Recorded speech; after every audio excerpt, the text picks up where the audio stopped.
اے اللہ کے نبی،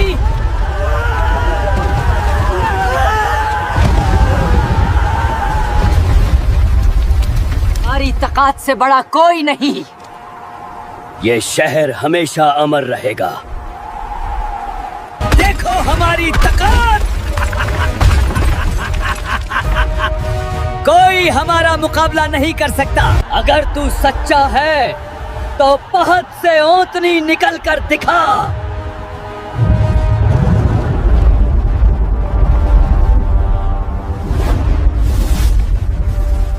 السلام علیکم ویورز، یہ کہانی ہے ایک عظیم قوم کی، قوم سمود۔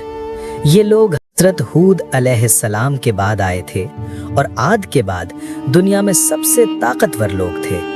ان کے جسم بہت مضبوط، قد بہت لمبا اور ان کا شہر پہاڑوں کے بیچ بسا ہوا تھا۔ ان کے شہر کا نام تھا ہجر، جہاں وہ لوگ پہاڑوں کو کاٹ کر اپنے گھر بناتے تھے۔ یہ لوگ پتھر میں سے محل بنا لیتے تھے، ایسے محل جنہیں دیکھ کر انسان حیران رہ جائے۔ ان کے پاس سب کچھ تھا، دولت، زمین، پانی اور قدرتی حسن، لیکن افسوس وہ اللہ کو بھول گئے۔ ہماری طاقت سے بڑا کوئی نہیں۔ یہ شہر ہمیشہ امر رہے گا۔ وہ لوگ کہتے تھے، ہم اتنے طاقتور ہیں کہ ہمیں کوئی ہرا نہیں سکتا۔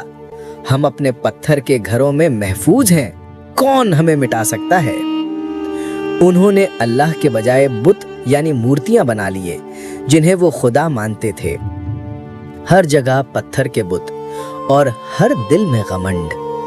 پھر اللہ تعالیٰ نے اپنے نبی حضرت صالح علیہ السلام کو بھیجا۔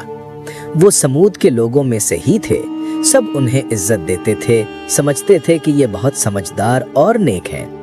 حضرت صالح علیہ السلام نے ان سے کہا، اے میری قوم کے لوگو، صرف اللہ کی عبادت کرو، اس کے سوا کوئی خدا نہیں۔ انہوں نے کہا، صالح تم تو ہمارے بیچ کے سمجھدار لوگ تھے، اب تم کہہ رہے ہو کہ ہم اپنے باپ دادا کے خداؤں کو چھوڑ دیں۔ حضرت صالح علیہ السلام نے کہا، میں تمہارا بھلا چاہتا ہوں، اللہ نے تمہیں سب کچھ دیا ہے، لیکن اگر تم شرک کرتے رہے تو عذاب آئے گا۔ انہوں نے ہنس کر کہا، صالح اگر تم سچ کہتے ہو تو ہمیں کوئی نشانی دکھاؤ، کوئی معجزہ لاؤ۔ حضرت صالح علیہ السلام نے کہا، تم چاہتے ہو معجزہ تو اللہ تمہیں ایک اونٹنی دے گا، لیکن یاد رکھنا اسے نقصان نہ پہنچانا۔ پھر ان کے سامنے ایک عجیب منظر ہوا، پہاڑ پھٹا اور اس میں سے ایک اونٹنی زندہ نکل آئی، ایک چمکدار روشنی میں۔ سب لوگ دیکھ کر خاموش ہو گئے۔ وہ اونٹنی نہ عام تھی نہ انسانی، اس کا جسم چمکتا تھا اور وہ اتنی بڑی تھی کہ سب لوگ اس کا دودھ پیتے اور پیٹ بھر جاتا۔ حضرت صالح علیہ السلام نے کہا، یہ اللہ کی اونٹنی ہے، اس کا ایک دن پانی پینے کا ہے اور ایک دن تمہارا، اسے تکلیف مت دینا ورنہ عذاب ضرور آئے گا۔ کچھ دن سب کچھ ٹھیک رہا۔ اونٹنی جب پانی پینے آتی تو اس دن سب لوگ اپنے جانوروں کو نہیں لاتے، اگلے دن ان کا دن ہوتا۔ لیکن دھیرے دھیرے ان کے دل میں جلن اور غصہ بھر گیا۔ انہیں نفرت ہونے لگی کہ کیوں ہمیشہ اس اونٹنی کا خیال رکھا جائے۔ پھر ایک دن ان کے بدماش لوگوں نے صلاح کی کہ اگر ہم اس اونٹنی کو مار دیں تو صالح کا دعویٰ جھوٹ ثابت ہو جائے گا۔ ان کا لیڈر تھا کدار ابن سالف، سب سے زیادہ شیطان انسان۔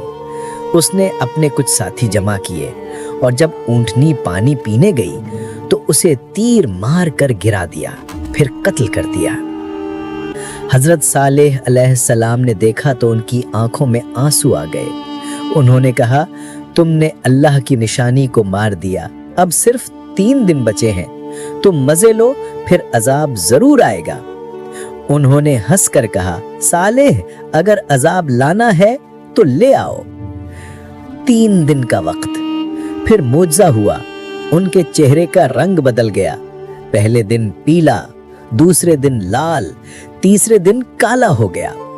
ہر دن وہ اور زیادہ خوف میں آتے گئے، مگر اب وقت نکل چکا تھا۔ حضرت صالح علیہ السلام اپنے کچھ مومن ساتھیوں کے ساتھ شہر چھوڑ کر چلے گئے۔ وہ پہاڑوں کے پار چلے گئے۔ تیسرے دن رات کو سب لوگ سوئے ہوئے تھے کہ زمین کانپ اٹھی۔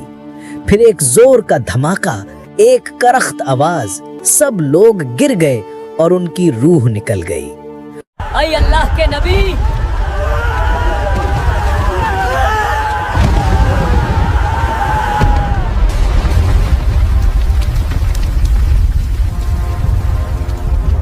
ان کے پہاڑوں کے محل، ان کے مضبوط گھر، سب کچھ مٹی میں مل گیا۔ کسی نے بھی بچ کر دم نہیں لیا۔ صبح جب دھول بیٹھ گئی تو شہر میں صرف سناٹا تھا۔ پتھر کے گھر خالی اور ان کے اندر صرف خالی جسم پڑے ہوئے تھے۔ حضرت صالح علیہ السلام واپس آئے۔ ان کا دل رو رہا تھا۔ انہوں نے کہا، اے میری قوم، میں نے تمہیں نصیحت کی تھی لیکن تم نے نہیں مانی۔ یوں اللہ نے تکبر اور شرک کرنے والوں کو مٹا دیا۔ آج بھی ہجر کے پہاڑوں میں ان کے گھر موجود ہیں، پتھروں میں کاٹے ہوئے مگر خالی، جو دیکھ کر ہر مسافر سوچتا ہے کہ یہاں کبھی ایک قوم رہتی تھی جسے اپنی طاقت پر غمنڈ تھا اور آج بس خاموشی ہے۔ حضرت صالح علیہ السلام کی کہانی ہمیں یہ سبق دیتی ہے کہ دولت، طاقت اور عمارت اللہ کا انعام ہے، لیکن غمنڈ تباہی ہے۔ اللہ کی نشانیوں سے کھیلنا عذاب لاتا ہے۔ صرف اللہ کی عبادت اور اس کے حکم پر عمل ہی نجات کا راستہ ہے۔ جب دل میں تکبر آ جائے تو زمین بھی انسان کو نگل لیتی ہے، اور جب دل میں ایمان آ جائے تو پتھر بھی رحم کرتے ہیں۔